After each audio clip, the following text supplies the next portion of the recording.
Assalamualaikum warahmatullahi wabarakatuh. Yang kita hormati, kita banggakan Panglima Tentara Nasional Indonesia, Jenderal TNI Agus Subianto. Kita hormati, kita banggakan Wakil Panglima Tentara Nasional Indonesia, Jenderal TNI Tanyo Budi Revita. Kita hormati, kita banggakan seluruh Kepala Staf Darat Jenderal TNI Maruli Simanjuntak, Laut, ini ada spesial Marskal Muhammad Ali, Laksamana Muhammad Ali, Udara, Marskal TNI Muhammad Tony, saudaraku spesial, sahabat lintas agama, Kiai Haji Syamsul Ma'arif dari PWNU Jakarta, Romo Yos Bintoro, untuk membimbing dan mencerahkan umat beliau. Pendeta Arifanus, Pindita Chandra, kalau tampil selalu senyum, selalu ceria. Romo Chandra Dana dari Konghucu, mudah-mudahan Allah berikan kekuatan kebaikan. Dari Buddha, Romo KRT Gotama, terima kasih untuk keluarga besar Tentara Nasional Indonesia yang telah menginspirasi dan merawat kebinekaan kita dengan selalu menyertakan para tokoh lintas agama yang bersama-sama selalu berupaya merawat kebinekaan, menenteramkan umatnya, sehingga dalam situasi yang sulit pun di bangsa ini, kita selalu cepat mendapatkan recovery yang merekatkan dan mendamaikan umat. Jepang boleh maju, tapi sedikit ada masalah, gelisahnya tinggi, karena keberagamaannya tipis, banjir sedikit, wali kotanya bisa bunuh diri. Di kita ada banjir, rakyatnya bisa berenang. Ramai gejolak, orang lain sulit mengatasi, kita ramai, rakyatnya masih bisa selfie. Ini diantara keberkahan yang terjaga oleh para tokoh-tokoh agama kita. 26 Desember 1946, Panglima Besar Jenderal Sudirman berbicara di hadapan seluruh prajurit pada saat itu di Yogyakarta, menyampaikan satu amanat. Yang amanat ini kelak naskahnya disiapkan oleh Bintal Abri pada saat itu untuk menjadi sebuah naskah buku yang dicetak tahun 1992 bernama Wawasan Kejuangan Panglima Besar Jenderal Sudirman. Dalam satu paragraf, beliau memberikan pesan yang abadi dan penting untuk diviralkan sampai dengan kesempatan sore hari ini. Beliau berkata, berjuanglah terus, jangan guncang, jangan bimbang untuk mengatasi setiap lawan sampai dengan ke kaki tangannya. Kalimat yang singkat, padat, tapi memberikan satu kepercayaan diri bagi seluruh prajurit. Seakan-akan menyampaikan dua pesan utama. Bahwa yang pertama, fitrah bagi keluarga besar TNI. Dengan segala status yang melekat pada dirinya. Pangkat perwira kah? Bintara kah? Tamtama kah? Sepanjang seragam itu sudah melekat dalam diri, darat, laut, udara, maka fitrah kebanggaan yang melekat di dalamnya adalah perjuangan tanpa henti. Tidak ada perjuangan, tidak ada tugas yang diembankan, diamanatkan pada seluruh prajurit TNI, kata Panglima Besar Sudirman, kecuali tugas itu harus diikutkan dengan kata semangat untuk menuntaskannya. Untuk itu, di Kopassus, di Panglima Kopassus, ada slogan yang sangat dikenal, sangat luar biasa, lebih baik pulang tanpa nama dibandingkan gagal dalam tugas. Memang sudah melekat dalam diri kita. Karena itu Kiai Syamsul Ma'arif, di dalam Al-Quran bagi umat Islam, surah perjuangan, surah 47 dengan nama nabinya. Keberhasilannya surah 48 Al-Fatah. Adabnya surah 49. Seakan memberikan kesan, kalau sudah melekat tanggung jawab untuk berjuang, tuntaskan sampai tugas selesai, kemenangan didapatkan, tapi tetap dijaga adab dan tata keramanya sehingga menampilkan norma-norma yang dapat diteladani. Bagian kedua, dan ini bagian yang sangat menarik dari perkataan Jenderal Sudirman, kuatkan persatuan, eratkan kerja bersama di antara kita, dan gunakan seluruh kekuatan yang ada dan dimiliki di seluruh aspek negara. Bagian kedua yang penting ini memberikan satu kepercayaan diri yang penuh. Prajurit TNI bukan hanya memiliki kebanggaan, izin Panglima, tapi mereka juga harus punya contoh keteladanan dan bangga serta semangat dalam menunaikan tugas. Jenderal Sudirman dengan dua kalimatnya memberikan satu motivasi yang kuat agar prajurit bukan hanya bangga dengan seragamnya, tapi juga dengan kebanggaan itu percaya diri. Percaya diri untuk menunaikan tugas dengan semangat.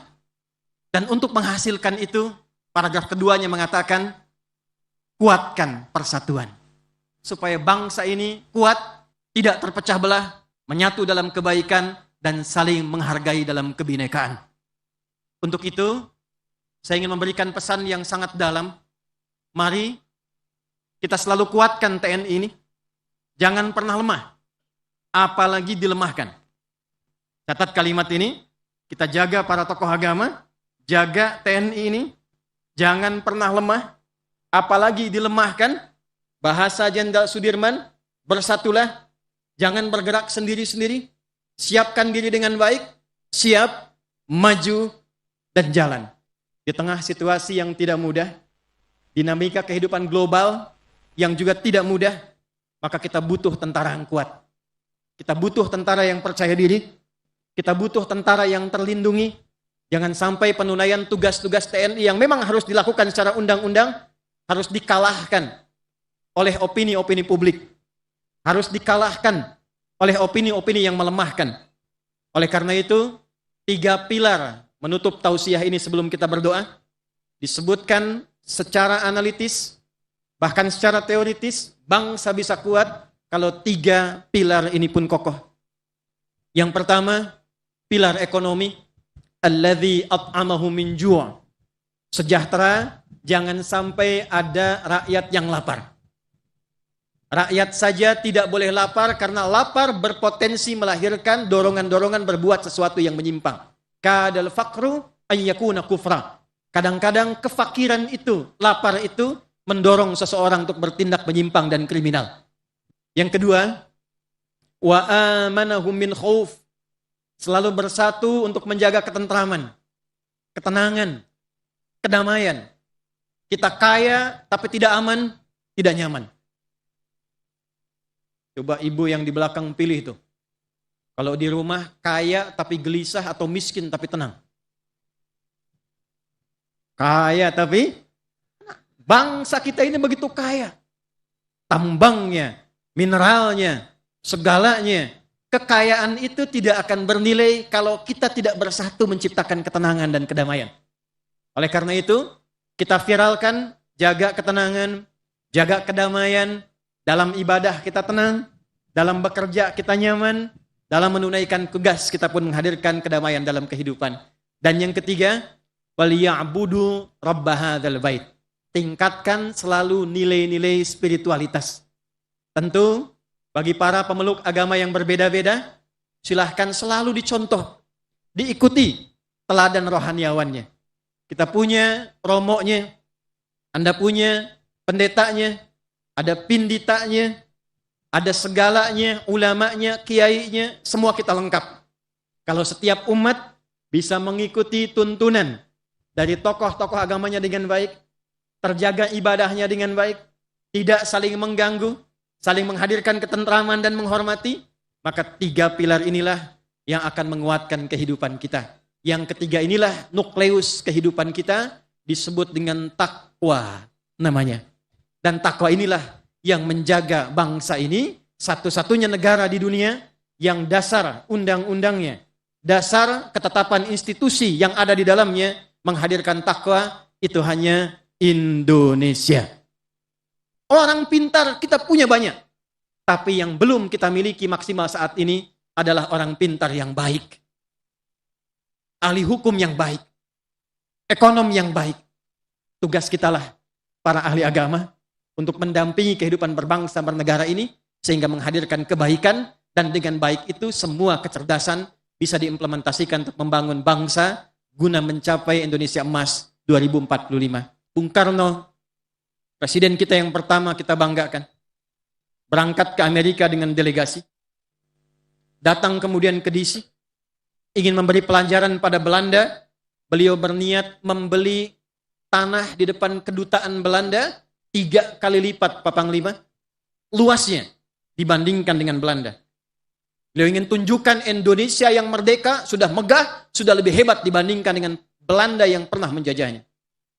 Tapi ternyata ada tawaran satu tempat heritage, nilainya tinggi pada saat itu, ditawarkan karena butuh uang dengan $500.000 saja.